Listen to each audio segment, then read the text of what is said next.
All right, here we are. We're back in this again. And what we're going to talk about is we're going to start off talking about the difference between innate immunity and adaptive immunity. Some people know it as non-specific immunity versus specific immunity, and really like debunk the myth behind this whole thing and really make it more understandable so that everybody who walks away from this thing has a good understanding of something. My hope is that you can kind of grasp some of the material that we're going to get into. And I want to talk about the difference between the two. And then after I talk about the difference between the two, I really want to hone in on innate immunity. And then later on, we'll get into specific immunity. And we may talk about specific immunity tonight or tomorrow night. Either one will be fine. But I really want to get into innate immunity today and just the difference between innate and adaptive. So let me bring up my screen share for a minute and just give me a second to get this set up. And once I've got it set so that you can see what I can see, we'll go ahead and get started. So what you should see on the screen right now is a slide that's talking about innate immunity, aka non-specific defenses. And non-specific defenses is all about protection against a whole lot of different things all at the same time. But there are some things that I want to point out to you that are very, very key. If you're not careful, some of the stuff in this slide will just fly right past you and you'll just be like, oh, okay, that was nice. That's cool. And you go on about your business. But there's some things I want to point out here. One of the things I want to point out is this very first line. It protects against numerous different substances. This protection is not specifically designed against those substances. It just exists. That's it.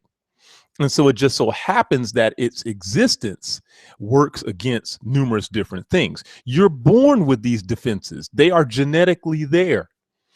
So the same way that, for example, I used to own a cat, and any student of mine in the past, you've probably heard stories about my cat because that dude was just crazy. But anyway, I remember one day my cat caught a cold, and he had this little cold and everything. And the thing about it is that I was not going to catch his cold. It was literally a cold that only cats catch, simply because he and I are genetically different. He's a cat, I'm a human. All right. Regardless of the fact that the cat could talk and he answered the phone, that's another story. But all in all, genetically speaking, the cat was a cat and I am human. And so therefore, that cat caught a cold that I could not catch. That cold was caused by a particular virus, and that particular virus does not attack human bodies. It only attacks feline bodies. Why? Because we're genetically different, and I happen to have a genetic defense that's just sitting there. It's an innate immunity. It's just sitting there that particular virus just so happens to have that particular virus simply does not have an ability to overcome. That's what made the swine flu so doggone dangerous.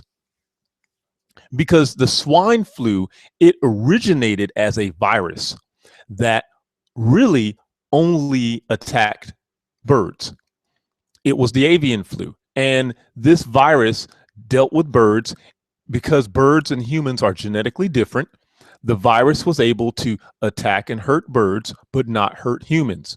Unfortunately, because those humans were in very close proximity to those birds, the virus was able to jump back and forth between the birds and the humans, learning from its mistakes, mutating, figuring out, okay, you know what, I got into this bird, but I wasn't able to get into this human. But that's because that human has that particular plasma protein.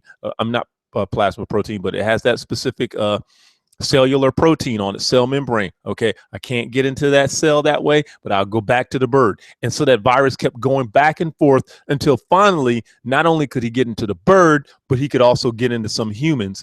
And that's when that avian flu really became dangerous. Well, what do birds do? What do most birds do? What do most birds outside of a penguin and an ostrich and an emu? What outside of an ostrich and a penguin, most birds can fly. And so those birds who had that virus, avian flu virus, they flew, they traveled, and they carried that virus, and that virus was ultimately dumped into probably a number of different animals that we don't even know about. But one of the animals that that virus took residency in were pigs. And it took residence in that pig. And of course, that virus had to spend some time in that pig, getting to a place where it could live in that pig.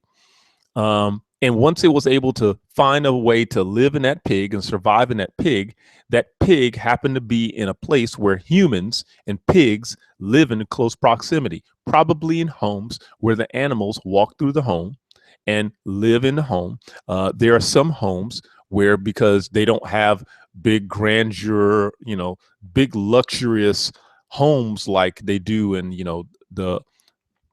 in certain sections of America, those homes were a combination of a barn and a home in one. So the barn was right next to the bedroom. And so those pigs and those humans were sleeping in close proximity. That virus was able to transport itself from the swine to the human, from the human to the swine, back and forth, and it mutated, and it kept gathering information on that human immune system until it finally mutated, and it was able to not just travel in the pig, but it was able to infiltrate the cells of the human, and that human did not have a defense for it, and swine flu jumped up and it became a beast. But look at how long it took that virus to do something, simply because a virus cannot simply just walk into your body. He can't walk through the walls of your skin. That's why here you can see the example, the barriers of the skin and the mucosal membranes, which is a big fancy way of saying the linings in the orifices of your body that produce mucus. Like snot in your nose. Snot is not a bad thing. Well, it is if someone's trying to wipe it on you, but snot is a good thing for you personally, because what it does is it slows down and all but stops pathogens from being able to traverse further into your body. The barriers of skin, they can stop pathogens from even getting into your body, and they don't require previous exposure to a foreign substance. If you have a copy of these notes, if you have a cell phone where you're taking pictures of the screen, or you're taking screenshots or whatever, oh, please highlight that line, because this is one of the biggest differences. Now, all of these other things, they're they make a difference between innate and adaptive. But buddy, this line right here, you got to remember this, because if you don't remember this line, you'll never understand adaptive immunity. It does not require previous exposure to a foreign substance. That's why you get a flu shot. You don't get a flu shot because the flu shot's going to keep you from getting sick. And you don't get a flu shot because the flu shot is like, liquid gold. You get a flu shot so that we can expose you to a pathogen ahead of time before you encounter the real thing. Think about basic training. When you go through basic training, they expose you to some pretty crazy stuff in basic training. I mean, if you just drive by looking at basic training, and you just drive by some people out doing basic training, you're like, okay, they look crazy. I don't know what they're doing, but it looks pretty painful. And you keep on going. But if you actually go into the military and you have someone explain to you what basic training actually is for, then it makes sense. We're exposing you to particular elements, chemicals, tactics, battle, and all types of different levels of combat, so that we can, this is not just basic training, but advanced training. We're exposing you to all types of different training while you're in the military, so that we can get you ready for that threat that's not here yet, but you may encounter it, so that when you do encounter it, it doesn't mean that you're going to live, but it gives you a much stronger chance of surviving, because you'll actually have some idea of what to do. And so innate immunity does not have any of that. Innate immunity works without having previous exposure, which the thing about it is that's great. So basically, innate immunity, my skin does not have to sit there and look at a nasty germ on a doorknob and say, you know what? I've never seen you before, so I really don't know what to do. I guess I'm going to have to let you cross me and go into the bloodstream and make me sick because I've never seen this germ on this doorknob before. And then after it gets in there and gets sick, then as skin, I'll make sure I don't let it in again. No, no, no, no. That's not innate immunity. So that's one of the things that's great about innate immunity. It doesn't care whether it's seen the pathogen in the past or not. It's going to respond, it's going to defend, and it's going to happen immediately. Now, specific immunity or adaptive immunity, this is different. Adaptive immunity does not rely on skin, snot, inflammation, a fever, special chemicals, special protein, plasma proteins, none of that. Adaptive immunity all revolves around lymphocytes. Okay, it all revolves around lymphocytes. And the thing about it is, if you do not allow these lymphocytes to be exposed to that pathogen, then you will not have specific immunity. You see, with innate immunity, if my skin encounters a pathogen on a doorknob, tomorrow, my skin is not going to remember that pathogen. It's not. As a matter of fact, every time I encounter that pathogen, my innate immunity won't remember the last encounter. So it's going to respond the exact same way every single time. So if there's a particular pathogen and my hand comes into contact with it and I break out in hives and I swell up like a grapefruit, tomorrow, if I come in contact with that same pathogen, my body is not going to be like, oh, we recognize that pathogen. We're good. We can take care of this. We're just going to escort this pathogen over to the side and quietly execute him over here in this little room. No, your innate immunity is not going to do that. You know what it's going to do? You're going to break out in hives. You're going to go through an inflammatory response, and you're going to look like a grapefruit every single time you come into contact with that pathogen. Innate immunity has, number one, no memory. And number two, well, no, it has no memory, period. Number two doesn't matter. Number one is the key thing. It has no memory. Innate immunity has no memory. Adaptive immunity has memory. You remember. Innate immunity does not remember. And so, unfortunately, it's going to respond the exact same way over and over and over again, which is a good thing and a bad thing. Because remember what I just told you. If you're allergic to something, it'll never learn. You'll just break out in hives every time. So it's not your friend when it comes to something like that. Specific immunity, on the other hand, that has a memory. It learns. Did you know that they found some people who had been alive during the Great Depression? Now, I don't mean the Great Depression that we many of us know of as the last few years in America, but I'm talking about the Great Depression, the one that was worse than what we just went through. A lot of people don't believe that it got worse than what we just went through, but trust me, if you study the Great Depression, that was pretty daggum rough. And during the Great Depression, they went back and they found people who had been alive during the Great Depression. They were just kids. Some of them were teenagers, and they're still alive in this decade. And they took blood samples, they swabbed their mouths and everything, and they found that those people had white blood cells that were still producing antibodies from the Great Depression. Now that's nuts. Okay, so you're talking about people walking around who had like 80-year-old antibodies chilling in them. You know, and it's more than 80 years. But this test was done. I want to say this test was done back in 2010. So that would, put that at about 70 years, 75. Yeah, about 80 years later, somewhere between 75 and 80 years later, after the research information had been compiled, they found that these individuals still had these antibodies. And those antibodies are great. That's wonderful. But here's the downside to that. Antibodies, 80 years old. And you know what the only thing those antibodies can attack? Pathogens that you would have encountered back in 1925. So adaptive immunity is great. You've got to have it. It's the only way you have an immunity to anything, really, to be honest with you. That's the only way you have the kind of immunity that you and I want to have. Like, for example, I am not going to catch the flu from 2004.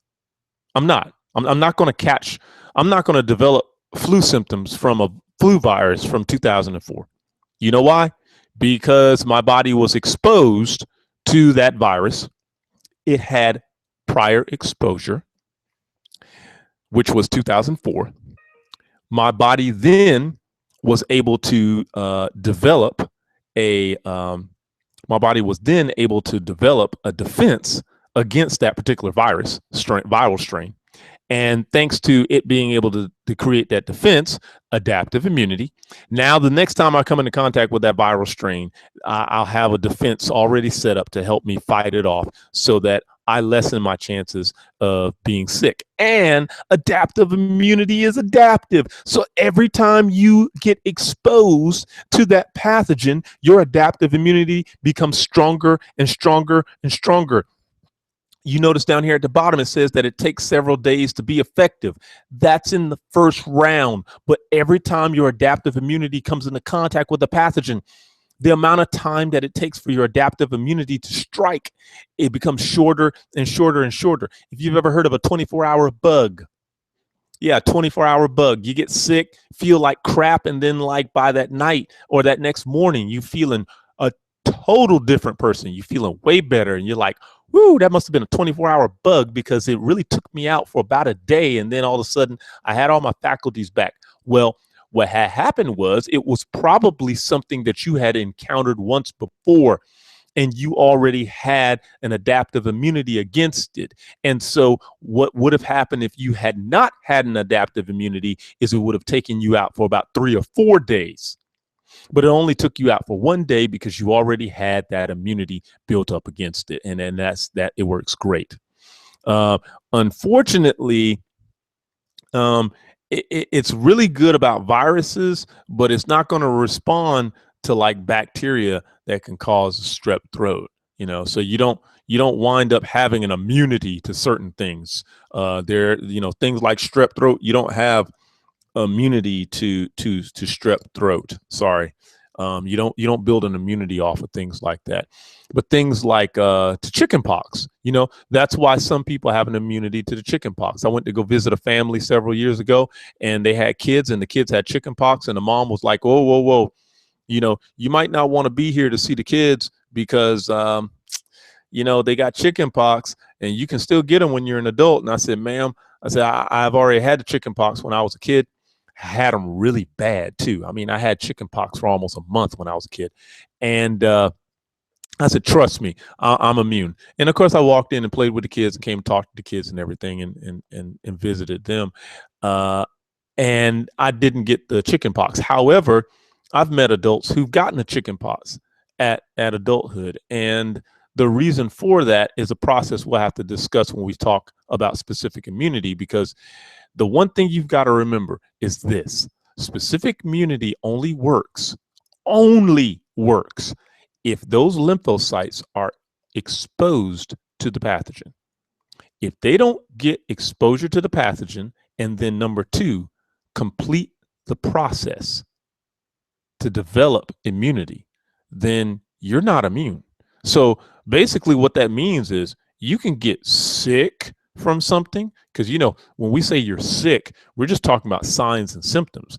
Signs and symptoms, especially signs, signs, they can, signs and symptoms can be caused by your innate immunity, which does not make you immune.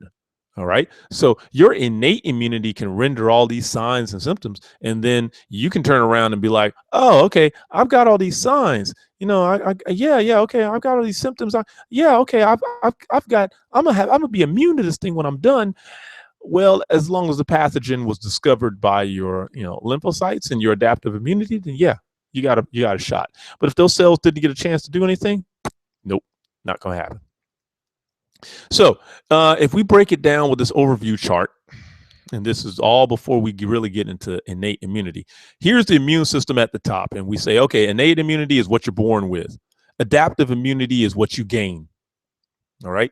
Innate immunity is what you're born with. Adaptive immunity is what you gain. Innate immunity, you're born with it. It is, it's dependent upon your genetics. That's why you don't catch this cold that your cat had or your dog had, because y'all are genetically different. So innate immunity is over here. And innate immunity always responds the exact same way to every single pathogen. It never changes. It's always the same, whether it works or not. Adaptive immunity is what you gain. Adaptive immunity, you get that from your mom. Adaptive immunity, you get it from immunizations that you get adaptive immunity just by living around people. If you had siblings, y'all had a whole lot of adaptive immunity going on, because when this sibling caught it, everybody else caught it. Even if you didn't necessarily get sick, you still got a chance to be exposed to that virus. You still got a chance to be exposed to that pathogen. And just as that sister or brother was sick and they developed an immunity to something, you got a chance to develop an immunity to something as well. So let's talk about innate immunity for a little while here. So we're looking at the structures of innate immunity. And what we have going on here is we got the structures of innate immunity. They prevent entry of potential harmful substances, things like, and notice that they respond non-specifically to a wide range of harmful substances. Do you get the key here? Non-specifically. So they just respond. They don't come with a different set of items. Okay. They don't say, oh, look, it's a virus. Let's pack a different box. No, they attack the same way every way. They block out the same way every way. And the first line of defense is your skin and your mucous membranes, because it is the first line of defense. Unless, you're a mutant from X-Men and you have a personal body shield or force field around you, or you're Iron Man and you have an Iron Man suit and you got the Mark IV. That doesn't happen.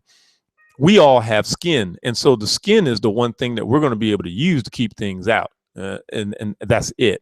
And that's why we wash our hands before we eat, because our hands happen to be the skin on our hands are the first line of defense against every pathogen on every item that we've touched.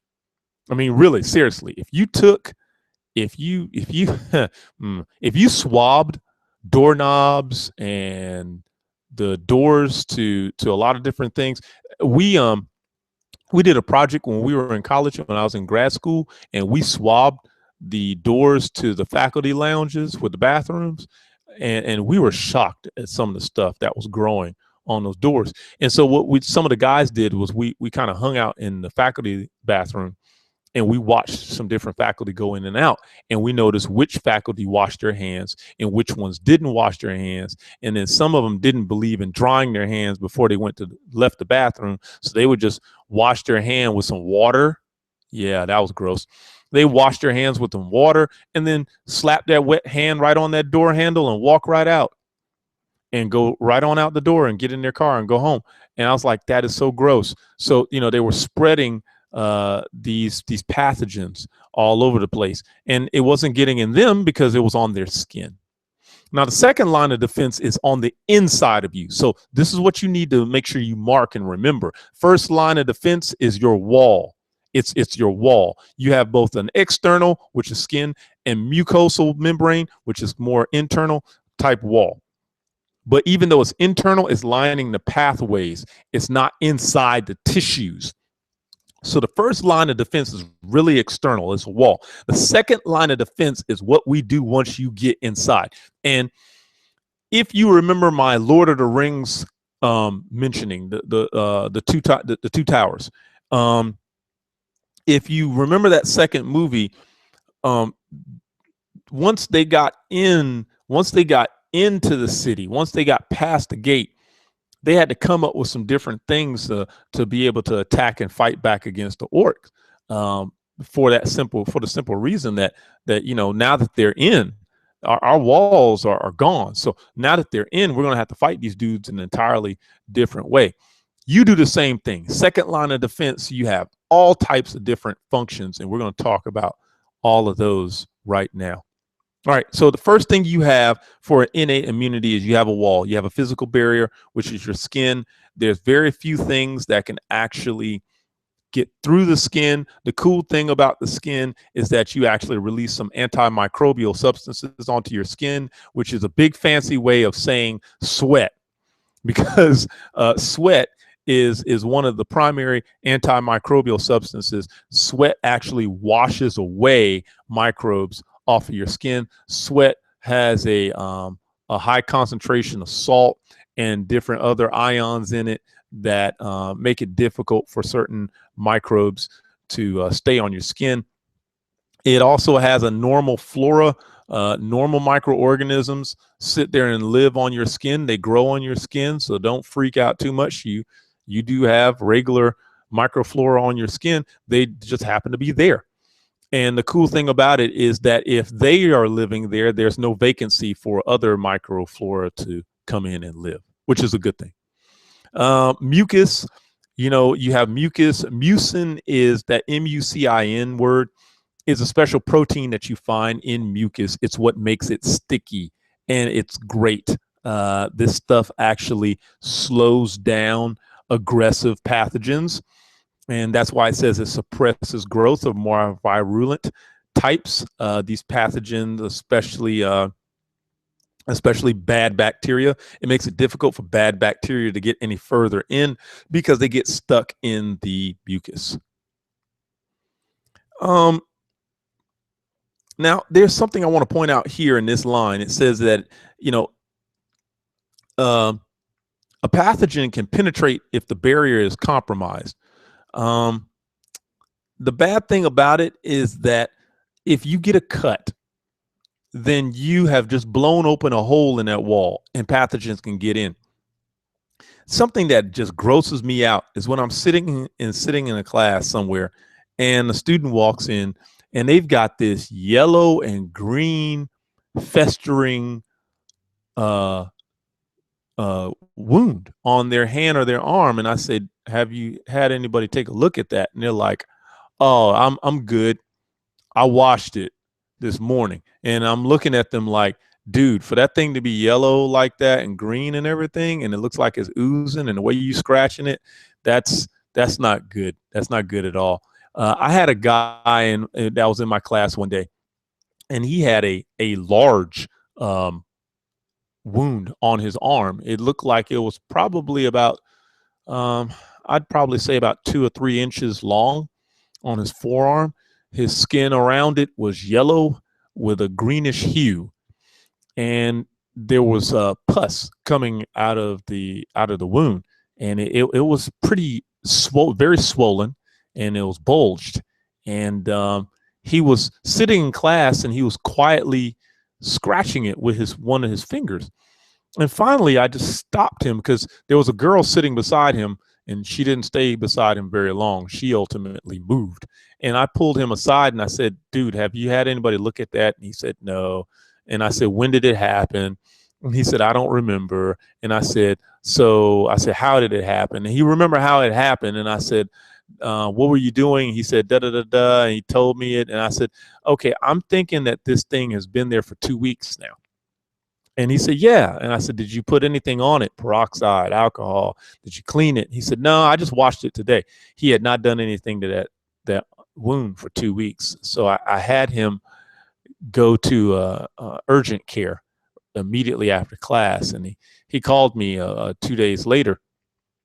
left a message and said, I'm glad you sent me there because it was infected and they had to give me antibiotics and they had to lance it. And it just, he went into more detail, and I won't share that on here because if you're like me, you know, you want to eat something later. So a barrier defense only works as long as it's up. Once you take down the walls, it's gone. To all my Trekkie people, you know exactly what happens when you lower the shields. That's all I'm saying. Neutrophils and macrophages. This falls under what we call our cellular defenses. Now, neutrophils and macrophages, I know what you're thinking. You're like, whoa, wait a minute. I thought dudes said this was all about walls and that it was non-specific. Well, these dudes, they fight specific things, not as specifically as you think it would, because neutrophils, they attack, they primarily attack bacteria, but they don't care what bacteria it is. They just attack it. Neutrophils only attack bacteria. So if a parasite floats by that neutrophil is just going to be like, that ain't supposed to be here. I need to call Sammy and see what we're doing tonight. That's about it. Okay. Neutrophils do not go off to attack other things. They only attack bacteria, and that's it. Macrophages, they're great. They engulf anything. They engulf everything. But they're not specific about it. You know, macrophages, they just, if it's there, then they engulf it. If it's not, they don't care. So neutrophils are great. Macrophages are great. You need them in your lives. Just don't get too overly confident in them, because they're going to only attack the same things, and they're going to attack the same things over and over and over again the exact same way. So macrophages are the Cookie Monster cells. They handle a lot of debris, dead cells, and pathogens, while neutrophils are helping you get rid of bacteria. You can see an example of what happens when a neutrophil or a macrophage get a hold of a particular pathogen. As a matter of fact, both a neutrophil and a macrophage could probably take out a bacterium. So you see that it'll engulf the pathogen, and then it merges. See, when it engulfs it through endocytosis, which is basically making a big, giant, hefty cinch sack trash bag out of its membrane, and then wrapping that trash bag around that pathogen, and then it hooks it up with a suicide package. It takes that phagosome that it's made, which is that phagosome is nothing more than the big trash bag that I was talking about, and it merges that trash bag with a lysosome, which the nickname of a lysosome is a suicide packet. And the lysosome is filled with enzymes and things like hydrogen peroxide and all types of other nasties that it can mix in there to kill whatever pathogen it could possibly be. And it will literally merge that lysosome with that phagosome and dump all of that stuff in there to kill that pathogen. And I can tell you that pathogen is now destroyed, and it dumps it out through exocytosis. Basophils and mast cells, they're essentially pretty much almost the same thing. They produce things like histamine and heparin. Heparin is really used as an anticoagulant, so you probably won't hear me talk much about heparin in this particular topic of immunity, but you will hear me talk about histamine, because histamine is necessary so that you can have inflammation. And I know inflammation is frustrating. Inflammation is not fun. We don't like inflammation when it happens. Personally, I don't like inflammation when it happens. And the reason why I don't like it when it happens are the side effects from it: the swelling, the redness, the heat, the pain when you touch it. Those are things that I don't like about inflammation. But what you have to understand about inflammation is that those are simply nothing more than byproducts of what's going on underneath the skin. What happens when you have inflammation is there's either one or two reasons why you have inflammation. It's either a pathogen that's there or damaged tissue. So it's one of those two things. You either got some damaged tissue or you got a pathogen on call. If it's not damaged tissue and it is a pathogen, then what's going to wind up happening is the basophils, these mast cells, they're going to release histamine. And the histamine is going to turn around and stimulate the blood vessels in the area to dilate and increase blood flow to the area. Because once you increase blood flow to the area and once you increase capillary permeability, you can get nutrients in and out of the blood a lot faster.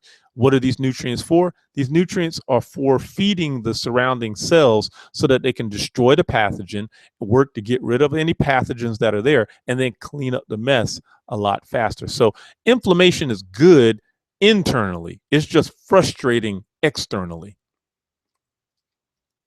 Here's a picture of a basophil. Dude is releasing histamine. He's releasing heparin. He's releasing eicosanoids. We talked about eicosanoids a while back. They increase inflammation. Histamine increases vasodilation, which is going to increase blood flow to this area. It increases capillary permeability, which is a fancy way of saying now things can come in and out of a capillary a lot faster. In this case, one of the things that's going to come out of the capillaries a lot more is the water in your blood. And if the water comes out in your blood and comes into the tissues, it causes your tissues to swell, and that water is carrying the heat of the blood, so it becomes hot. And because there's more blood flow to the area, it's more red.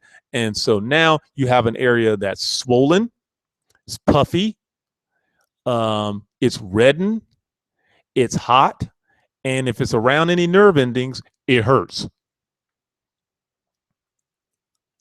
Natural killer cells. Natural killer cells like to participate in a process commonly referred to as immune surveillance. And that's basically them going around patrolling through all the cell of the body, looking for broken cells, looking for dead cells, and looking for infected cells. So if this is a cell that's dying, if it's a cell that's dead, and if it's a cell that's infected, or if that cell is a cancer cell, if that cell has mutated, then immune surveillance is the process of finding those cells, and the natural killer cell comes in, and the natural killer cell takes that cell out. What's interesting is that it can release this chemical called perforin. And so, you know, if you hear the word perforating in what that's saying, then yeah, you know, perforating something, poking holes in it. Perforin is poking holes in the membrane of a cell that you're about to get rid of. And then what winds up happening is natural killer cells also have these granules that contain these granzymes inside the granules, these little special enzymes that stimulate that cell to undergo apoptosis, which is cell death. So basically, you're killing that infected cell. Because see, if that cell is infected, you don't want him to finish doing what he's doing at that moment. If a natural killer cell encounters a normal cell, and he's going to leave it alone. But if a natural killer cell encounters a cell that looks normal from the outside, but he finds out that that cell is actually infected with a virus, he's going to kill that cell is gone, dude. You're not going to save that cell. I'm sorry, you will not save the cell. It's too late. So what you wind up doing is you say, okay, you know what? I'm going to just simply kill the cell and kill the virus inside. I'm going to kill it all because this cell is going to continue. Unfortunately, it's had its protein synthesis process and the organelles involved in it.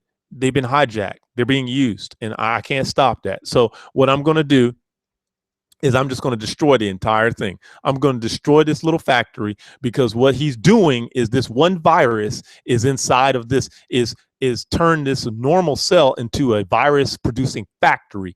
And after a while, the cell is going to explode and he's going to release hundreds, if not thousands, of these little viruses all over the place. And then they're going to be like Gremlins Part 3, the massacre. And they're just going to infect all the other cells. And all of a sudden, you're going to hear the little music in the background. You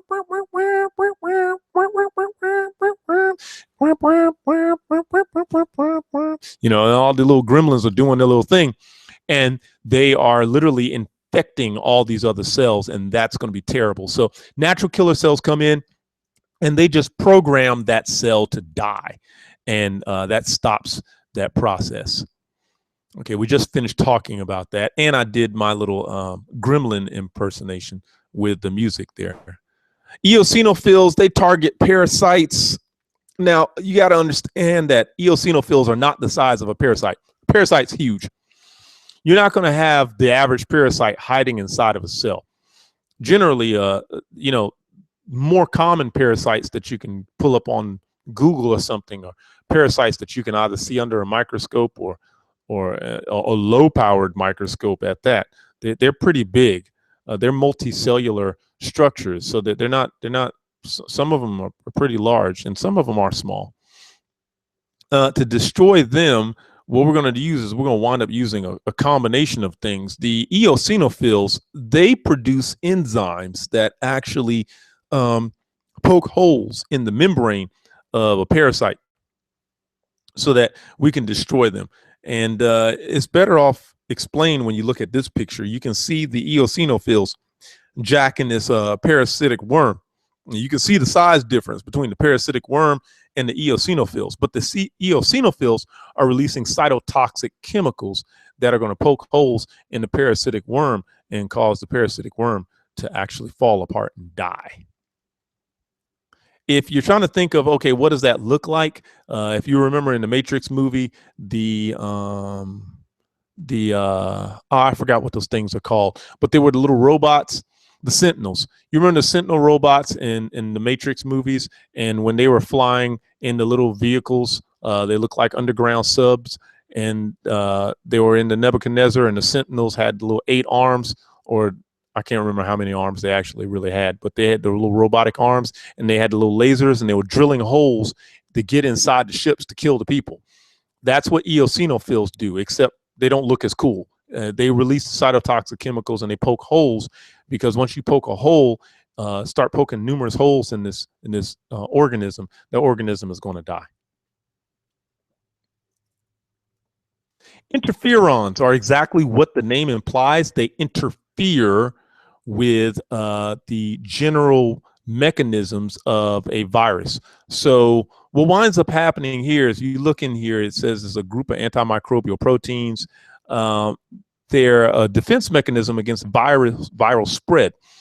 And they're released from the virus infected cell, and they bind to non-infected cells and prevent them from becoming infected, because they interfere with viral replication. And they stimulate macrophages and natural killer cells to destroy the virus infected cells. So basically, what's going on here? Well, here's an infected cell. This cell knows he's going to die. There is no rescuing an infected cell. I know that's depressing. It's sad to know, but for those of you who watch thriller movies and horror movies, you already know the standard MO. Most of the folk in that movie gonna die. All right. And the reason why I don't watch horror movies anymore is, well, there's a lot of reasons, but I used to love horror movies. But one of the things I got tired of was, I just got tired of everybody dying. I mean, it was like, it didn't matter how smart you were supposed to do something stupid so you could just die. Someone was going to decide that they were going to try to, you know, like, hey, we're on this alien planet and people are turning up missing left and right. Let's go make out behind the space shuttle outside where the alien can get us, you know. And that's the same thing here. You know, if it's infected, I'm sorry, it's gone. There's no comeback for it. It's on its way out the door. It's going to die. So the infected cell is not going to make it through this process. It's going to die. So it releases the interferons, and the interferons has 3 targets. It's going to send interferons that's going to come to this normal cell, and this normal cell is almost like a warning set up for the normal cell. The normal cell will in turn, in the presence of interferons, release enzymes that will specifically interfere with the viral replication. So basically, in other words, viruses are going to come from this infected cell. This dude is like an Aliens movie. All right, you remember the chest busters? You plant an egg inside of a human, and then the egg hatches, and then it busts out of the person's chest, and it goes on and grows up into a giant alien and kills everybody on the ship. Well, the same thing happens in infected cells inside of you. The virus comes out, it bursts open. Viruses are released out of this infected cell, and these viruses go right next door to this normal cell. And when that virus gets inside of this cell, he'll find it extremely difficult to replicate himself inside that cell. So although he replicated himself here, when he gets there, he's going to find it real hard to make more of himself. Meanwhile, natural killer cells have been called in, and natural killer cells are going to catch up with every single infected cell and cause that affected cell to die through apoptosis. Also, macrophages are contacted, and macrophages come through. And while natural killer cells are dropping, fruity sprinkles, macrophages are simply going Cookie Monster on these cats and engulfing them and destroying them through phagocytosis. A complement is a little different. A complement is not trying to be nice to another cell. A complement is a group of these antimicrobial proteins, usually like about 30 random plasma proteins, and they work along with antibodies. And what they do is they go through a whole process. You notice you have opsonization, inflammation, cytolysis, elimination of immune complexes. Basically, what's really happening is they work with antibodies to mark and destroy pathogens. And it's a little easier to explain when you go through what each thing is talking about. Like, okay, opsonization is when you bind the complement protein to the portions of a pathogen. All right, this is going to speed up and enhance phagocytosis. Basically, opsonization is kind of like putting a marker on a pathogen so that something knows to come and destroy it. That's what antibodies do. Antibodies like to mark things for destruction. Opsonization does the exact same thing. It marks things for destruction. Inflammation is when these same proteins, they come along and they activate mast cells and basophils, and then they start attracting neutrophils and macrophages.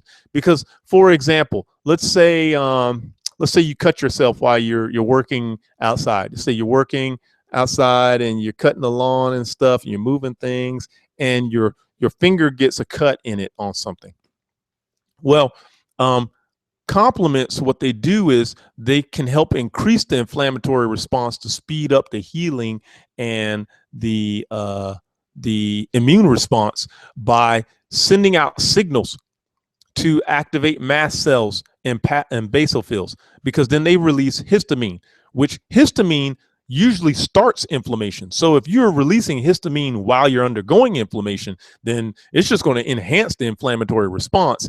And then it's also going to attract neutrophils and macrophages, and neutrophils can now attack the bacteria that got into your wound in the first place. And macrophages can also go in and engulf pathogens, but it can also engulf the debris that's been left by the tissue damage of the cut. Cytolysis. Remember what cyto means. Cyto means cell. Lysis means to cut, to destroy. So complement components, they do what's called direct target killing. Whenever I see that, I think of Call of Duty when you call in a drone strike or something. It's like crazy. I got direct target killing. But anyway, there goes my video game brain. It allows an influx of fluid and causes the cell to lysis. So basically what happens is these complements, they target a cell. They target a cell that has been infected. So this cell is infected. We don't want its contents to finish what it's doing so that it can infect other people. So the complement system attaches to that infected cell. That infected cell allows extracellular fluids like interstitial fluid, the surrounding fluids in the tissues, to start swelling and filling into the cell until it swells up and it blows up. We can see here all four of the processes. I was going to talk about the last one on the slide, but I said, you know what, I'm going to this slide anyway. So you might as well see this. There's opsonization over there to the left. There's the complement. It's bound to the pathogen. You're probably wondering, what the heck are those little blue dots all over the that pathogen? The blue dots are representing antigens. that are on the surface of that pathogen. See, we only talked about so far. If you're taking an anatomy and physiology class, then you probably noticed that the only time you've talked about antigens up until this point are the antigens that are located on red blood cells. What you probably didn't know is microorganisms and cells generally have some type of protein markers located on their surfaces that allow us to be able to distinguish friend from foe, like from foreign. So with that being the case, this pathogen that we're seeing here in this picture, these little blue dots, those little blue dots, the arrow is not pointing at the blue dots. The arrow is pointing at the thing that looks like a hot dog that's been left out too long. It's got blue dots on it, and those blue dots happen to be the antigens. And the complement is actually a series of proteins that's now bound to the pathogen and marked it. It's marked it. So when the macrophage sees that complement, it says, "Oh, look, he's been marked for destruction," and so he engulfs it to destroy it. There's the inflammation example. We've already talked about that, and we're going to talk about inflammation in like another slide. Cytolysis. You can see the complements floating there at the top. They create a MAC protein, which is an actual complex. It's an actual complex made up of all these other different plasma proteins, and that ultimately leads to the lysing of that cell. It destroys it, blows it up. And then last but not least is the elimination of immune complexes, which is a big fancy way of saying, okay, if you look at there, it says the complement cross-links immune complexes to the red blood cell and transports to the liver and the spleen. So what winds up happening is we wind up having a complement that that binds. Actually, let me go back. I'll show you what it says.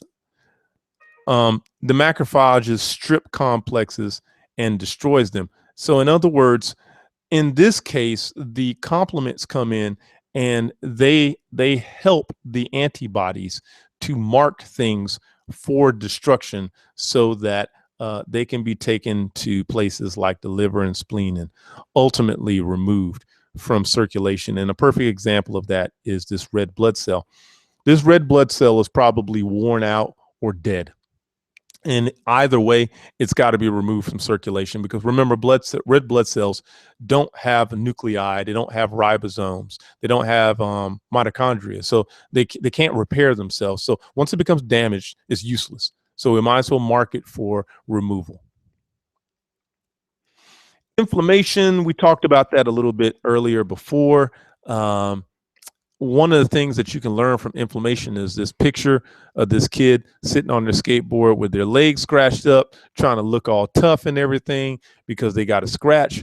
What he really needs to do is he needs to stop showing off that war wound and go do something to that scratch. Because see here, they show you the skin. All of this is skin.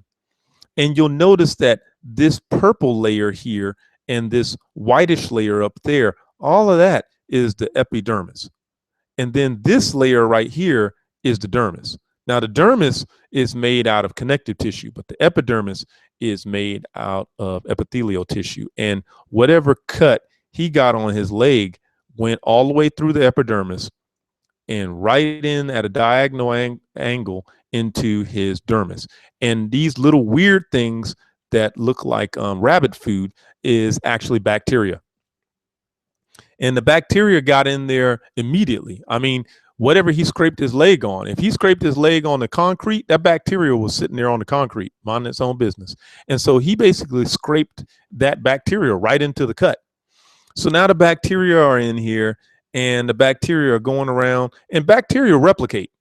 I mean, that's what they do. You know, they divide, they go in and they replicate. That's they're living microorganisms. So bacteria gets in here, they begin to replicate, and you'll begin to notice that there's a whole lot of work going on inside of here. There's a lot of stuff happening. Well, one of the first things that happen is when tissue is damaged. I need to say this from the get-go. When you damage living tissue, it releases chemical factors to let the rest of your body know that it's been hit, to let the rest of the body know that it's been damaged. It's kind of like when Hurricane Katrina and Rita hit.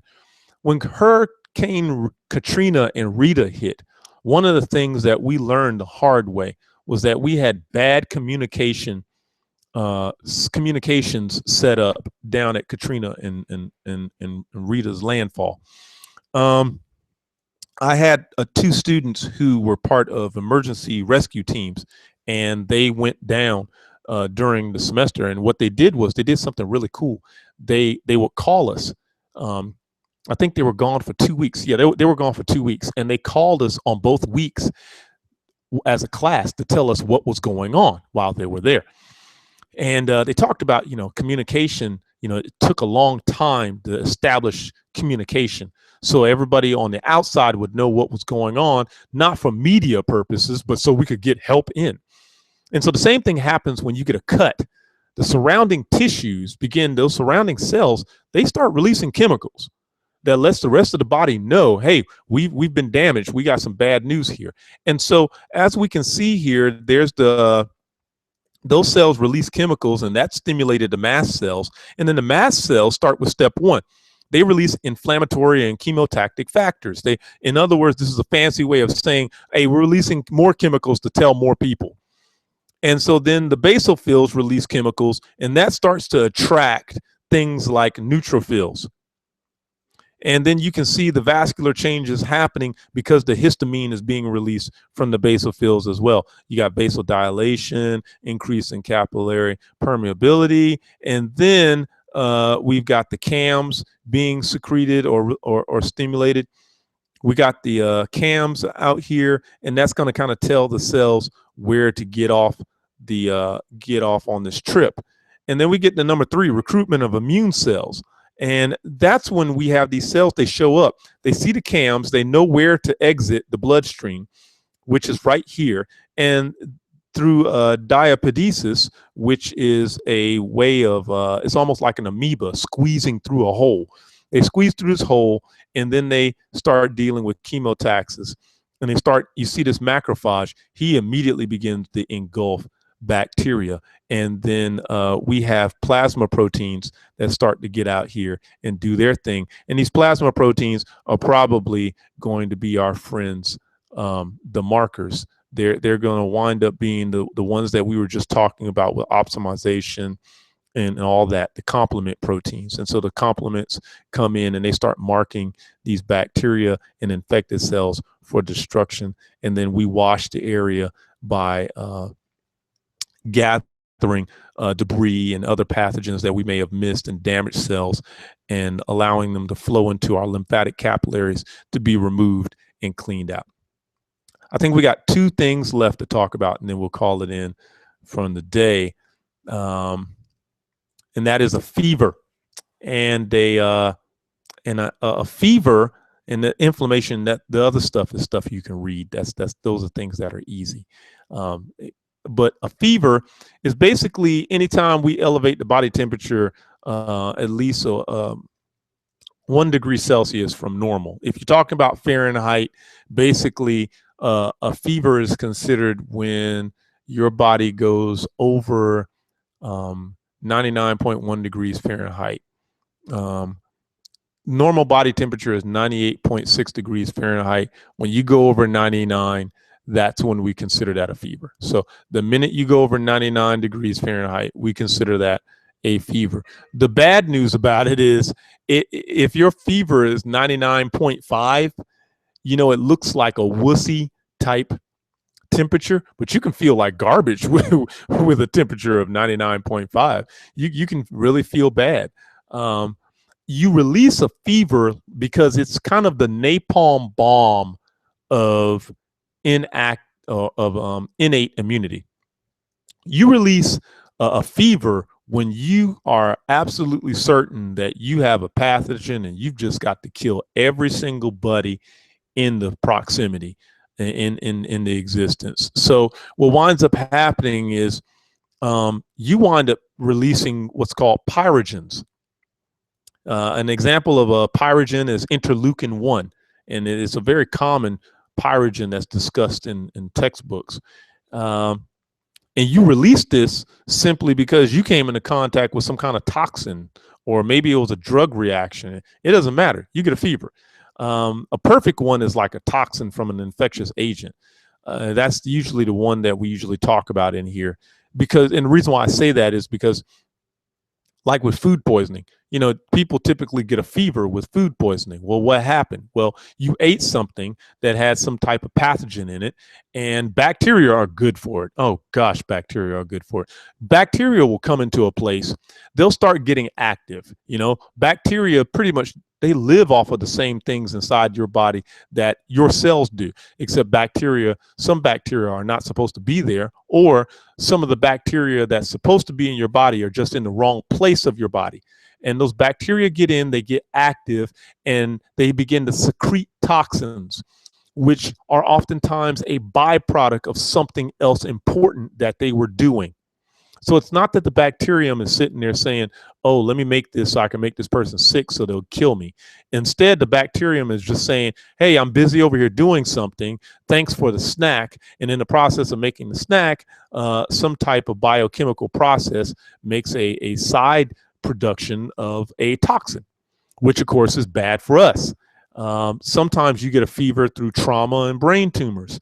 There's some type of pathogenic substance there. The body responds by releasing pyrogens, and then the pyrogens turn around and lead to a fever. So you'll make that fever due to the fact that your body feels that there's something there that shouldn't be there. Now, the benefit of a fever is this. A fever will inhibit the reproduction of bacteria and viruses. And the reason why is because a fever cranks up the heat. So your body cranks up the heat to try to microwave that microorganism. And it's great because those microorganisms don't like that heat any more than any other microorganism or any of your cells. So that's one of the coolest things about a fever. You will try to cook yourself to kill the microorganisms. It also promotes interferon activity, which, remember, interferon activity is nothing more than cells letting other cells know what's going on around them and to prepare them for the ensuing onslaught. It increases the activity of adaptive immunity. So when you have a fever, it can help the lymphocytes of the adaptive immune process to increase their activity, therefore gaining active adaptive immunity a lot faster. But then again, you got to remember, you're not going to get that adaptive immunity until those lymphocytes have been exposed, direct physical exposure to the pathogen. Until that happens, you're going to keep that fever and you're going to keep feeling like crap, and you're going to be waiting on all of this stuff to actually kick in.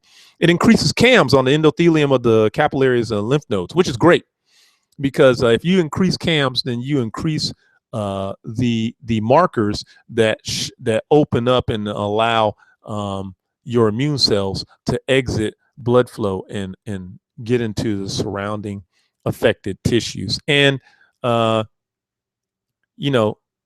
usually if you have a low fever, usually what they'll tell you is just let it run its course.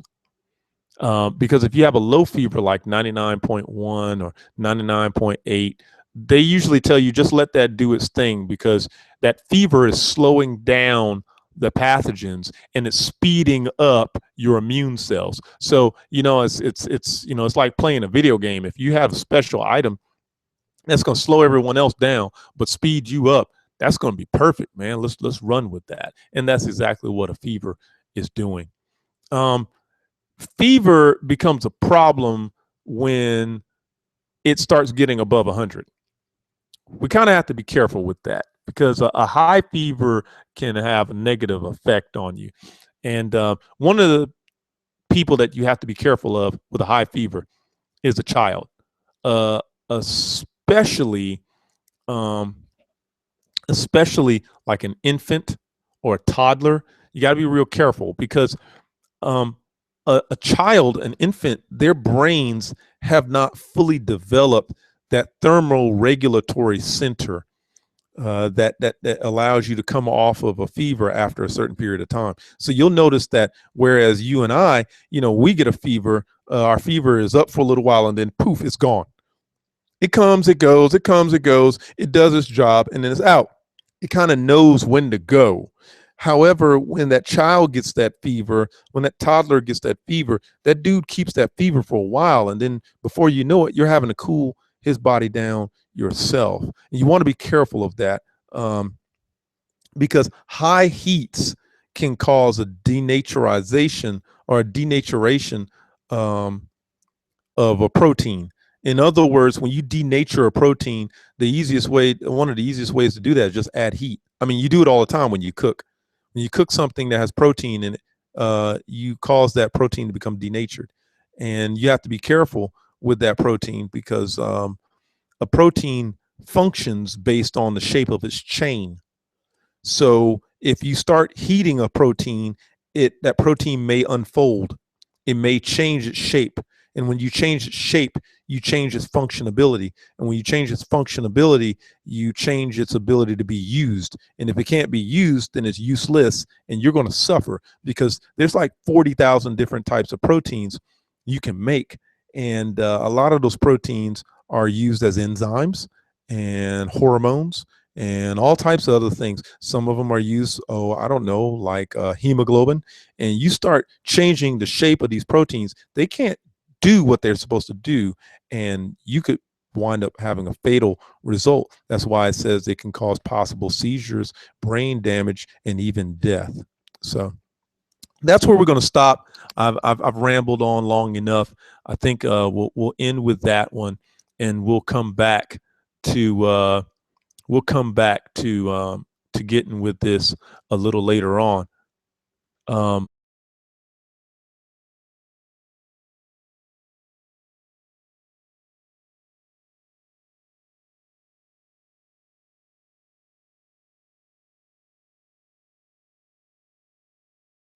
We'll come back and we'll finish up later this week and knock this out with specific immunity. Talk to you guys later. Bye bye.